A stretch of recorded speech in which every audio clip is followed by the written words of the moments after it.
আমি শুভেন্দু অধিকারী ঈশ্বরের নামে শপথ করিতেছি যে বিধি দ্বারা স্থাপিত ভারতের সংবিধানের প্রতি আমি অকৃত্রিম নিষ্ঠা ও আনুগত্য পোষণ করিব।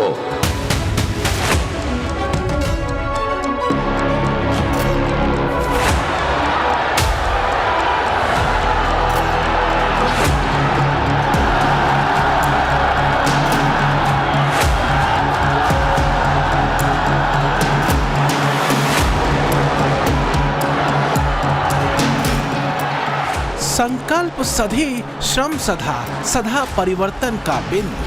विजय रथ पर सवार हो जब चले मोदी संग शुभेंदु।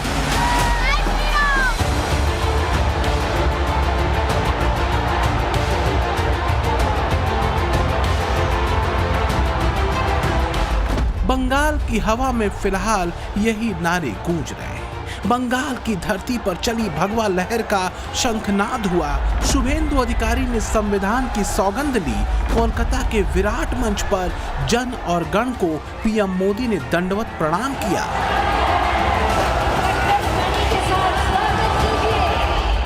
बंग के आसमान और धरती पर गूंजा सोनार बांग्ला, जय श्री राम और जय बांग्ला।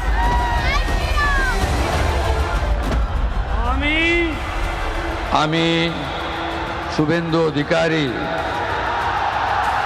ঈশ্বরের নামে শপথ করিতেছি যে বিধি দ্বারা স্থাপিত ভারতের সংবিধানের প্রতি আমি অকৃত্রিম নিষ্ঠা ও আনুগত্য পোষণ করিব।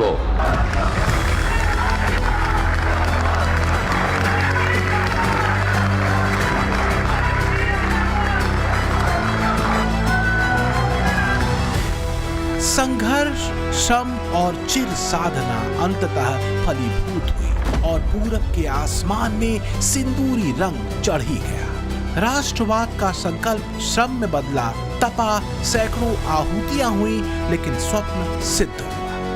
भगवा राष्ट्रवाद का अनावरण हुआ। भगवा शिखर पर पहुंचा और उत्साही बंगाल ने कहा, पूरब में राष्ट्रवाद का पुनर्जागरण।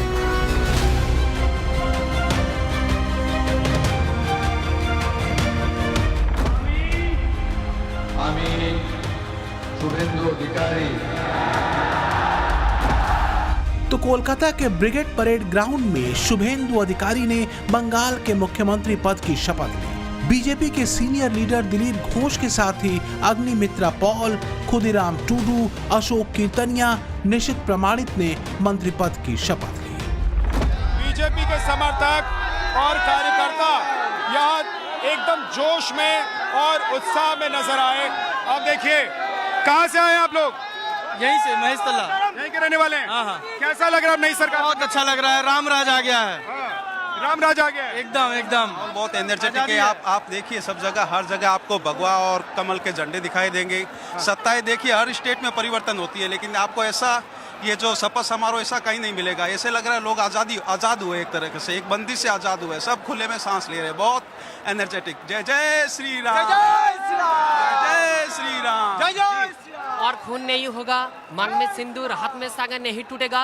जो हुआ तो आजाद हो गया। आजाद हो गए। आजाद हो गया।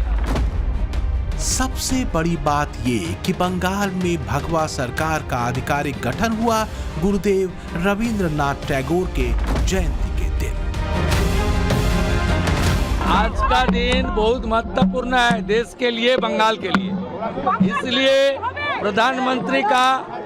प्रधानमंत्री का इच्छा था नया सरकार रविंद्र जयंती का दिन अपना कार्यकाल शुरू करे। इसलिए हम लोग प्रधानमंत्री जी का नेतृत्व में कवि गुरु को प्रणाम करते हुए आज संविधान को मानते हुए ओथ टेकिंग किया, शपथ लिया है। और उसका बाद मेरा सरकारी कार्यक्रम ये जोड़ा साको से हुआ है, कवि गुरु को प्रणाम करके माल्यार्पण कर। बंगाल की राजनीति में ऐतिहासिक परिवर्तन हो चुका है। बंगाल में शुभेंदु सरकार ने शपथ ले ली है।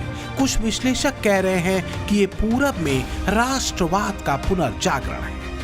वैसे भी बंगाल को भारतीय पुनर्जागरण की धरती कहा जाता है, जिसने नई विचारधारा का स्वागत खुले मन से किया, लेकिन अपनी सांस्कृतिक चेतना को भी सबसे ऊपर रखा। बंगाली मानुष ने जिसको भी मौका दिया, भरपूर दिया। बंगाल का मन, मिजाज और अंदाज भगवा है। इतिहास के बदलने के साथ ही बदल चुका है कोलकाता के ऐतिहासिक राइटर्स बिल्डिंग का रंग। शुभेंदु सरकार का हेडक्वार्टर इसी ऐतिहासिक राइटर्स बिल्डिंग में होगा। अंग्रेजी शासन से लेकर लेफ्ट के शासन तक जिस राइटर्स बिल्डिंग की तूती बोला करती थी, अब उसी बिल्डिंग पर भगवा रंग चढ़ चुका है। अब बदलाव जो है यहाँ की जनता भी महसूस कर रही है और प्रधानमंत्री ने जब ब्रिगेड मैदान के अंदर क्राउड को देखा, उनको नमन किया और उसके बाद जनता से जो उनका पर्सनल कनेक्ट था वो साफ तौर पर दिखाई दिया है। तो ये एक बड़ी चुनौती थी भारतीय जनता पार्टी के लिए वेस्ट बंगाल में सरकार बनाना, और पिछले 7-8 सालों से बीजेपी के तमाम बड़े नेता लगातार यहाँ पर काम कर रहे थे। तो जाहिर सी बात है कि जब ये सपना साकार हुआ है, ओवरवेलमिंग रिस्पॉन्स जनता का मिला है, तो वो आप तस्वीरों में भी देख सकते हैं। अगर पश्चिम बंगाल के सत्ता की तस्वीर को देखें तो बंगाल में 1947 से 1977 तक 2 खंडों में कांग्रेस की सरकार रही, जिसने बंगाल के भीतर करीब 30 साल शासन किया। इसके बाद वाम मोर्चा की बारी आई, जिसने 34 साल तक एक तरफा राज बंगाल पर किया। इसमें 23 साल तक ज्योति बसु मुख्यमंत्री रहे और फिर बुद्धदेव भट्टाचार्य ने 11 साल शासन किया। फिर 2017 में बंगाल की कमान लेफ्ट से मोर्चा लेती ममता बनर्जी के हाथ में आ गई। ममता ने 2017 से लेकर 4 मई 2026 तक 15 साल बंगाल की सत्ता संभाली। और अब बंगाल में कभी भी भगवा सरकार न बनने के कथित सेकुलरों और लिबरल गिरोहों के तमाम भविष्यवाणियों को ध्वस्त करते भगवा लहरा रहा है। शुभेंदु सरकार आ चुकी है। मैंने दीदी का एक इंटरव्यू देखा था, वो कहती थी मैं इनके गढ़ में लड़ने के लिए चली गई। दीदी इस बार तो शुभेंदु दा ने आपके घर में आकर हराया है।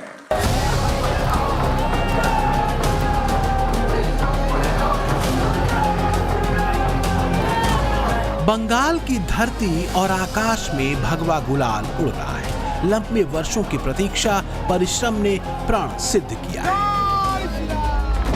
बीजेपी के लिए ये एक ऐसे स्वप्न का सिद्ध होना है जो स्वप्न जनसंघ के रूप में उसकी नींव रखने वाले श्यामा प्रसाद मुखर्जी ने देखा था। आज भाजपा के कार्यकर्ता के रूप में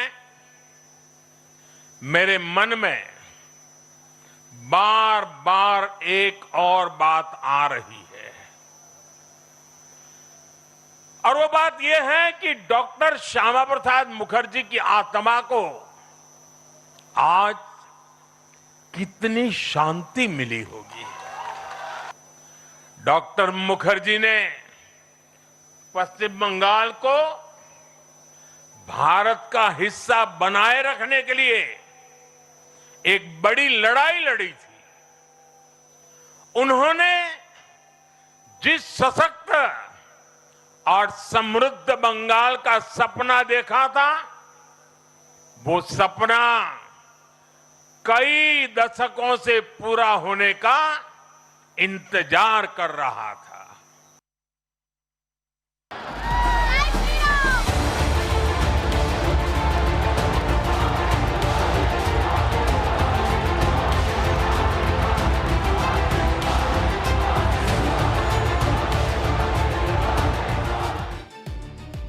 बीते 20 सालों में बंगाल के भीतर बीजेपी पर भरोसे का ग्राफ कैसे बढ़ा, इसे आप ऐसे समझ सकते हैं कि 2016 में बीजेपी के पास सिर्फ 3 विधायक थे और टीएमसी के पास 211।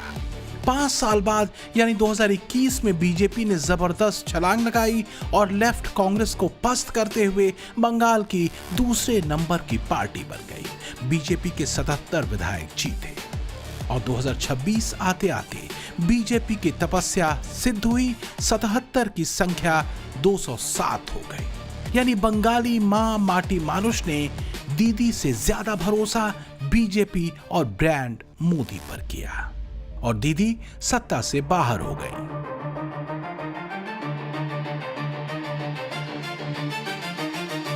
7 তারিখে তৃণমূল আরামবাগ জিতুক বা হারুক, আমরা গতবারও আরামবাগ হেরেছিলাম, গোঘাট হেরেছিলাম, খানাকুল হেরেছিলাম, পুরসুরা হেরেছিলাম, কিন্তু উদারতা পার পেয়ে গেছিলে। এবার আমি নিজে দায়িত্বে থাকব। 4 তারিখ 12টার পরে কোন জল্লাদের কত ক্ষমতা আর কার দিল্লির বাবা কাকে বাঁচাতে আসে আমি 4 তারিখ দেখব। तो क्या बंगाल में ममता के राजनीतिक गणित को ऐसे लफाजियों और धमकियों ने बिगाड़ दिया? दरअसल बंगाल के चित्र से ममता ब्रांड राजनीति के गिर जाने की घटना की कोई एक वजह नहीं रही। एक्सपर्ट कहते हैं कि अभिषेक बनर्जी समेत टीएमसी के तमाम नेताओं के बिगड़े बोल, टीएमसी कार्यकर्ताओं के बेखौफ सिंडिकेट्स और मोदी विरोध में ममता के बंगाल को विकास से काट देने की राह और मुस्लिम वोट बैंक का तुष्टीकरण भी बंगाली मानुष में भरते गए अविश्वास की एक बड़ी वजह रही। ममता बनर्जी से लेकर उनके सियासी कारिंदे तक मोदी और बीजेपी को बाहरी बताते रहे। 2021 के चुनावों में भी मां माटी मानुष के इमोशनल कार्ड के जरिए महीन कारीगरी ममता ने की और सफल रही। ममता और उनकी पार्टी के कारिंदे मोदी और बीजेपी को बंगाल और बंगाली हेटर्स तक बताने की कोशिश हर मंच से करते रहे। This BJP is basically a Bengali hater. Bengali hater. That is the reason. That is the reason. That is the reason Vidyasagar statue is broken. That is the reason Ram Mohan Rai has been seriously criticized. And that is the reason our Honorable Prime Minister speaks Bankim Da. जब जन्म हुआ था बंकिम चट्टोपाध्याय का, मोदी जी का 3 generation का पहले उनको भी दादा बोल देते हैं।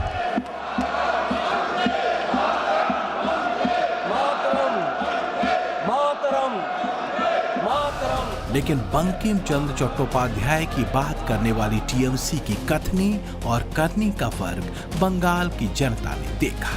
जब वंदे मातरम गीत को न गाने को लेकर संसद से लेकर सड़क तक खूब सियासी नौटंकियां हुई और टीएमसी वोट बैंक की राजनीति के चक्कर में मोदी सरकार को ही कोसने में लगी थी। लेकिन वंदे मातरम का पूरा गाना कभी नहीं लिया था। ओनली रविंद्रनाथ टैगोर ने कुछ लाइन, सिलेक्टेड लाइन तैयार किया था, उसी का ऊपर में Vande Mataram national song accepted हुआ था। अरे तुम नेताजी को पसंद नहीं करते हैं, गांधी जी को नहीं करते हैं, राजा राम मोहन राय को नहीं करते हैं, तो किसको पसंद करते हैं? मोदी और बीजेपी को लेकर बंगाल और बंगाली घृणा वाला सारा नैरेटिव धरा का धरा रह गया और बंगाल की मां माटी मानुष ने कमल को चुना। आमी शुभेंदु अधिकारी। ये भी सच है कि बंगाल की कमान संभालने वाले शुभेंदु दा के सामने चुनौतियां कम नहीं हैं। भारतेर संविधानेर प्रति आमी अकृत्रिम निष्ठा और आनुगत्य पोषण करिब। सबसे बड़ी चुनौती कानून व्यवस्था को लेकर है। इसके बाद बंगाल के विकास की गति को तेज करना, गांवों को विकास से जोड़ना, जनहित योजनाओं को लागू करना, साथ ही स्वास्थ्य शिक्षा के अलावा बंगाल में रोजगार और सुरक्षा बड़ी चुनौतियां हैं। जो पर्दे के पीछे की कहानी है मैं आपको बता रहा हूं। जब ओथ टेकिंग सेरेमनी खत्म हुई उसके बाद प्रधानमंत्री और शुभेंदु अधिकारी और तमाम बड़े नेता जो है वो पर्दे के पीछे गए और प्रधानमंत्री का ये इंडिकेशन है और उन्होंने कहा है कि जो जनता सोचकर हमें यहां पर लाई है उन वादों पर खरा उतरना है, संकल्प पत्र को पूरा करना है और जनता को कोई तकलीफ ना हो, किसी के साथ भेदभाव ना हो और लॉ एंड ऑर्डर को मेंटेन करना बेहद जरूरी है। किसी के साथ कोई भेदभाव और और बदले की भावना से कोई कार्रवाई हमारी सरकार नहीं करेगी। जो पहली कैबिनेट होगी उसमें आयुष्मान भारत की योजना को इम्प्लीमेंट किया जाएगा। केंद्र सरकार की बहुत सारी योजनाएं थी जिनको ममता बनर्जी की सरकार ने यहाँ पर इम्प्लीमेंट नहीं किया, उसको रोका। उन तमाम योजनाओं को लागू करने का रोड मैप जो है पहली कैबिनेट में तैयार किया जाएगा। बंगाल में शुभेंदु राज के मन और मिजाज के चिन्ह दिखने शुरू हो चुके हैं। ममता राज में कई जगहों पर बने अवैध टोल वसूली के ठीहे अब शांत पड़े। लोगों का आरोप है कि यहां टीएमसी से जुड़े लोग आने जाने वाली गाड़ियों से अवैध टोल वसूलते थे। पश्चिम बंगाल में सरकार बदली है और सरकार बदलने के साथ ही जब से भारतीय जनता पार्टी बंगाल के अंदर सत्ता में आई है, उन तमाम क्रियाकलापों को बंद कराया जा रहा है जो तृणमूल के शासन में अवैध रूप से चल रहे थे। जैसे ये टोल टैक्स जो आप मेरे पीछे देख रहे हैं, ये दरअसल आसनसोल का हिस्सा है और झारखंड का ये बॉर्डर है। आसनसोल जो कि पश्चिम बंगाल में आता है और ये जो सामने आप देख रहे हैं ये झारखंड है। ये टोल टैक्स यहाँ पर चलता था जिसको यहाँ पर बंद करा दिया गया है और यहाँ से जो टोल है वो लिया जाता था। अच्छा दादा, पहले तो यहाँ से टोल लगता था ना आप लोगों को? कितना लेता था? हम लोग का गाड़ी का 70 रुपया। तो ये जितने ट्रक जाते थे सबसे लेता था? हाँ सब। ये इस तरीके से एक बूथ यहाँ पर बनाया हुआ है। ये आप देख रहे हैं ये बूथ है और इसी बूथ के अंदर जो है वो जो टोल कर्मी है वो बैठता था और यहीं से जो टोल टैक्स है वो ऑपरेट किया जाता था। यहीं से टोल टैक्स जो है वो लिया जाता था। आप देखिए कितना छोटा बूथ बनाया गया है और ये छोटा सा एक आपको जो टिन शेड का जो ये पूरा बूथ है ये नजर आएगा और यहाँ पर जो है इस तरीके से एक छोटा सा यहाँ पर दरवाजा बना हुआ है। टोल टैक्स नहीं है, ये एक तरह से मैं बोल सकता हूँ कि टीएमसी के गुंडों की गर्दी का ये अड्डा बना हुआ था जहाँ से वो नाजायज तरीके से बंगाल बिहार आने वाले सभी गाड़ी को तंग करके जबरन लेना था। इसे कहते हैं मतलब जवाबदेही, मतलब इसको जबरन कहना चाहती है, गुंडागर्दी है जो इस सरकार पे नहीं चलेगा। बहुत बहुत धन्यवाद बंगाल की जनता को। इलीगल था, वो पैसा दे के सेटिंग करके टीएमसी लोग ये करवा रहा था। अब आप लोग खुश हैं? बहुत खुश है, बहुत राहत है। हम लोग दिन भर में 4 बार चेक करना पड़ता था, कम से कम 60 करके कितना बार देना पड़ता था पैसा। अब लाइन से देखते जाइए, ट्रकों की लाइन लगी हुई है, कितनी गाड़ियां आ रही हैं, कितनी गाड़ियां जा रही हैं। सबसे इसी तरीके से जो पैसा है वो लिया जाता था ना, इसका कोई हिसाब है। राजनीति में संकेतों का बड़ा रोल होता है। शुभेंदु बदलावों के ऐसे ही संकेतों को लेकर बंगाल की सत्ता में उतरे हैं। भगवा वस्त्र से लेकर माथे पर तिलक और कानून के राज के ऐलान तक शुभेंदु के राजनीतिक मॉडल में योगी मॉडल की झलक मिलती है। चुनावों के दौरान शुभेंदु ने भरे मंच पर योगी को साष्टांग प्रणाम कर संदेश दूर तक दिया था कि बंगाल का तंत्र आखिर कौन से मंत्र से कसा जाएगा। ये पूरा जो ट्रेंड है एंटी इनकम्बेंसी साथ साथ हिंदू पोलराइजेशन, इनिशियली हम लोग देख लिया, Hindus are consolidated in favour of lotus. It's a very good signal for us. माना ये जा रहा है कि ममता के मुस्लिम वोट बैंक को लेकर चला गया तुष्टीकरण का दांव ही उनको भारी पड़ा। कुछ एक्सपर्ट कहते हैं कि कई जिलों में बंगाल की तेजी से बदली डेमोग्राफी ने भी हिंदुओं के लिए खतरे की घंटी बजाई। बंगाल में पूरे इंडिया में एक ही प्रदेश है जहां पर 60 असेंबली कॉन्स्टिट्यूएंसीज है, जहां पर मुसलमान मेजॉरिटी में, कोई स्टेट में नहीं है। 60 असेंबली कॉन्स्टिट्यूएंसी जहां पर मुसलमान मेजॉरिटी में है और 20 ऐसे असेंबली कॉन्स्टिट्यूएंसी मुसलमान 30 to 40% है, तब भी बीजेपी जीत रही वहां पर। अति सर्वत्र वचेत। तो क्या ममता ने तुष्टीकरण की अति कर दी थी जिसने बंगाल में हिंदुओं को संगठित कर दिया? अगर इसका उत्तर हां है तो फिर कोलकाता में ममता से अखिलेश की मुलाकात बेसबब नहीं हो सकती। कहीं ऐसा तो नहीं कि ममता से मिलने पहुंचे अखिलेश दीदी से वो गुरु मंत्र लेने पहुंचे थे जिसकी वजह से वो हारी? हारे नहीं है, नहीं आप हारे नहीं है, आप हारे नहीं है। कुछ लोग तो ममता राज की तुलना 2017 के अखिलेश के समाजवादी राज से करते हैं। चाहे ममता हो या अखिलेश, दोनों के ही राज में मुस्लिम तुष्टीकरण, माफियाओं को खुली छूट देने, हिंदुओं पर अत्याचार, ध्वस्त कानून व्यवस्था के आरोप बीजेपी लगाती है। वो कहती है जैसे ममता के लिए विकास कोई मुद्दा नहीं रहा, वैसे ही अखिलेश के लिए विकास कभी मुद्दा नहीं था।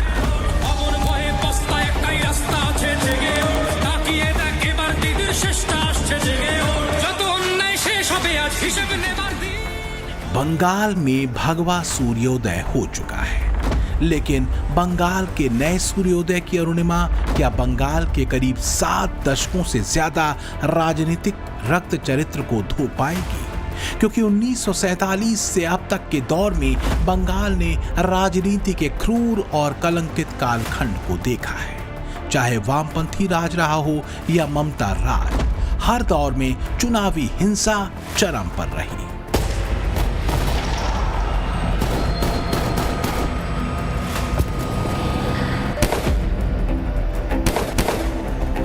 सीएम शुवेंदु अधिकारी के निजी सचिव चंद्रकांत की हत्या बंगाल में राजनीतिक प्रतिशोध, उसके रक्त चरित्र और दुस्साहस की सबसे ताजा तस्वीर है। बंगाल के सियासी रक्त चरित्र को बदलने की बड़ी चुनौती बंगाल की कमान संभालने के बाद मुख्यमंत्री शुवेंदु अधिकारी के सामने है। भय आउट और भरोसा इन पूरी तरह से सिद्ध तभी होगा जब बंगाल के भीतर अराजक सिंडिकेट को सख्ती से कुचला जाएगा।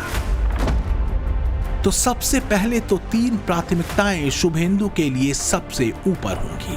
पहले, कानून व्यवस्था को मजबूत करना, दूसरा भय के माहौल को खत्म करना और तीसरा अराजक तत्वों पर नकेल कसना।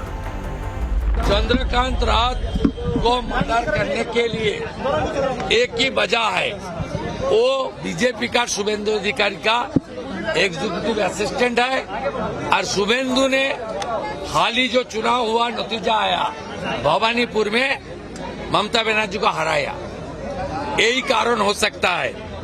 इसका कोई बात नहीं है।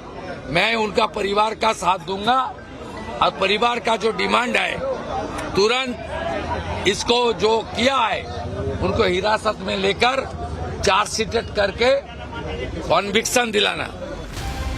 बंगाल में शुभेंदु मोदी ब्रांड राजनीति के चेहरे चुने गए हैं और मोदी ब्रांड राजनीति का जो सबसे दमदार पक्ष रहा है वो है जो वचन दिया उसे हर हाल में पूरा करना। ब्रांड मोदी के इसी सूत्र को सीएम योगी ने यूपी में बखूबी सिद्ध कर रखा है। जनार्दन, देश के साथ धोखा देने वाले, भारत की संस्कृति के साथ धोखा देने वाले, भारत के राष्ट्रवाद को नुकसान पहुंचाने वाले राजनीतिक दलों को दफन करने में भी बहुत देर नहीं लगाएगी। चुनाव परिणामों ने इस बात का स्पष्ट संकेत किया है। बंगाल में चली ब्रांड मोदी, शुभेंदु और भगवा की हवा ने किसी की हवा खराब भी कर रखी है।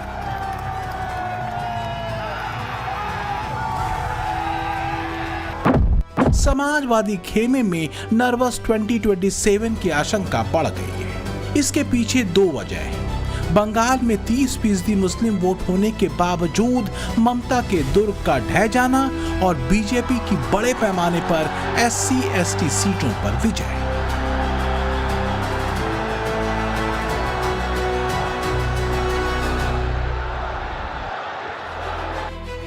आप देखिए कि बंगाल में SC की 68 सीटें थीं, जिसमें से बीजेपी 51 सीटों पर जीती और TMC महज 17 सीटों पर।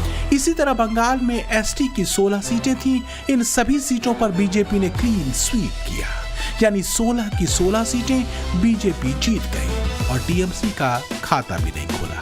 मतलब आप ऐसे देखिए कि बंगाल की कुल 294 सीटों में से 84 सीटें दलितों और पिछड़ों के लिए आरक्षित हैं और 84 सीटों में से बीजेपी 67 सीटें जीत जाती और TMC महज 17 सीट। ये गणित पीडीए का कार्ड लेकर बैठे अखिलेश यादव और दलित OBC कार्ड फेंट रहे राहुल गांधी के लिए बड़ा झटका हो सकती है, क्योंकि हिंदू को बांटने वाला दांव महाराष्ट्र की तरह ही बंगाल में भी पूरी तरह ध्वस्त हो चुका है। योगी सरकार में मंत्री ओम प्रकाश राजभर अखिलेश यादव की चुटकी ले रहे हैं। अखिलेश जी वो जान गए हैं, जब बंगाल का रिजल्ट आया तो 4 घंटा बेहोश बैठे थे। पूछ लीजिएगा उन्हीं से, 4 घंटे बेहोश बैठे थे कि अब क्या होगा। वो जैसे शोले फिल्म में गब्बर सिंह ने पूछा था कि तेरा क्या होगा कालिया हार दर हार तनाव को बढ़ा रही है और राहुल गांधी की मोहब्बत वाली दुकान में अब हार की खीस से भरी धमकियां तैयार हो रही हैं। मध्य प्रदेश, हरियाणा, महाराष्ट्र, अब बंगाल, असम, इन्होंने सिस्टम बना लिया है चुनाव चोरी करने का, मगर टाइम आने वाला है इनका।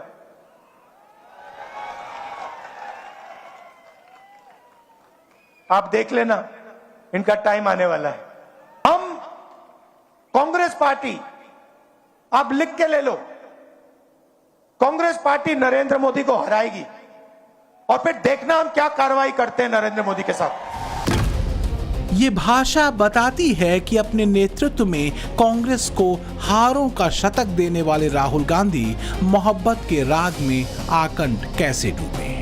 दरअसल कांग्रेस की कुंठा सिर्फ हार नहीं है, कांग्रेस की कुंठा वो मझधार है जिसमें उसे एक बेहद कमजोर, अविश्वसनीय और अकर्मण्य नेतृत्व में फंसा रखा है। बंगाल में बीजेपी का लहराता भगवा राहुल से लेकर अखिलेश तक की उस राजनीति के लिए बड़ी चुनौती है जिसके भरोसे वो हिंदुओं को बांटने वाले सूत्र पर यूपी साधने का स्वप्न पाले बैठे हैं। लेकिन राहुल गांधी की खींच की वजह एक और है, और वो है बंगाल और केरल में बीजेपी की परफॉर्मेंस की समानता। जरा समझिए कैसे। 10 साल पहले बंगाल में बीजेपी ने 3 सीटें जीती। 2026 के चुनाव में बीजेपी ने केरल में 3 सीटें जीती। केरल में बीजेपी का वोट शेयर 11.42% का है, जो 2016 में बंगाल में बीजेपी के वोट शेयर के लगभग बराबर है। केरल में बीजेपी तीसरे नंबर पर पहुंच चुकी है और सीपीआई केरल में 5वें नंबर पर आ चुकी है। यानी केरल में बीजेपी का ग्राफ बढ़ता दिख रहा है। राहुल गांधी की टेंशन की वजह ये भी है। बीजेपी की सबसे बड़ी मजबूती है उसका संगठन और उसके कार्यकर्ता, और सबसे बड़ी शक्ति है संघ। पीएम मोदी बीजेपी के ऐसे ही समर्पित कार्यकर्ताओं को अपनी शक्ति बताते रहे। आज शुभेंदु सरकार के शपथ ग्रहण के मंच पर पीएम मोदी ने बंगाल में बीजेपी के वयोवृद्ध कार्यकर्ता माखनलाल सरकार का सम्मान करके उनके पैर छुए और आशीर्वाद लिया। माखनलाल सरकार जनसंघ के समय से आरएसएस से जुड़े रहे और वो श्यामा प्रसाद मुखर्जी के साथ काम कर चुके हैं। पीएम मोदी की उनसे भावनात्मक मुलाकात ने एक गहरा और बड़ा संदेश देश के बीजेपी कार्यकर्ताओं को भी दिया। संदेश, संकेत और संकल्प। मोदी ब्रांड राजनीति का यही सूत्र है जो बंगाल में फिर सिद्ध हुआ है। इसी सूत्र ने विपक्षियों की नींद उड़ा रखी है। Bureau report, times now, Navbharat.